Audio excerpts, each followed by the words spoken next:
And this is our daily reading, episode 3309, 3310, 3311 for August 1, 2, and 3. Sa gusto pong magpa-reading, magpa-ritual, magpatanggal ng kamalasan, no? Gustong maningil ng utang, message lang po kayo. At sa gustong magkabalikan, message lang po kayo.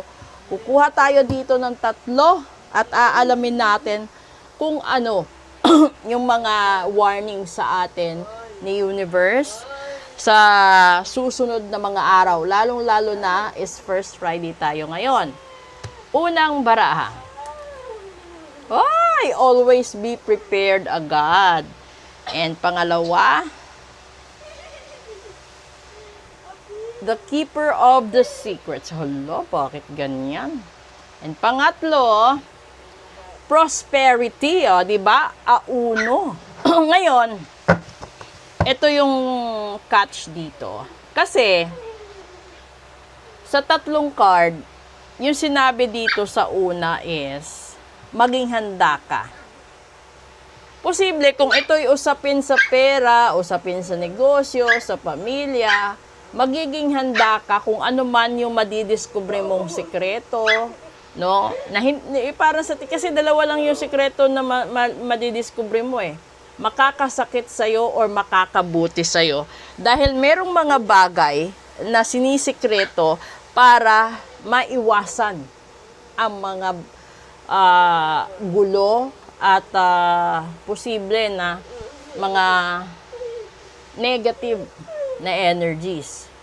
Ngayon, kung ikaw yung tipo ng tao na kaya mong tanggapin yon, makakapunta ka dito sa kasaganaan, no? Sa blessings na nakalaan para sa'yo.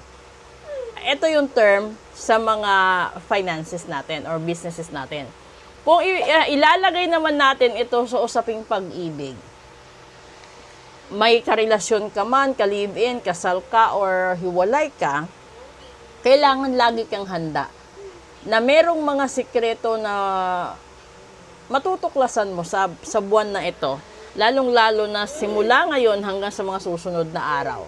Posible yung sikreto na yon sa usaping pag-ibig, una, masasaktan ka, pangalawa, luluha ka, di ba? Kung ano-ano pa. Pero along the way, along the process, kung kaya mong tanggapin yan, mapupunta ka sa tamang landas, sa tamang tao, sa tamang sitwasyon. Kung ito naman ay tungkol sa trabaho, tungkol sa pag-aaral, sa pakikipagkaibigan,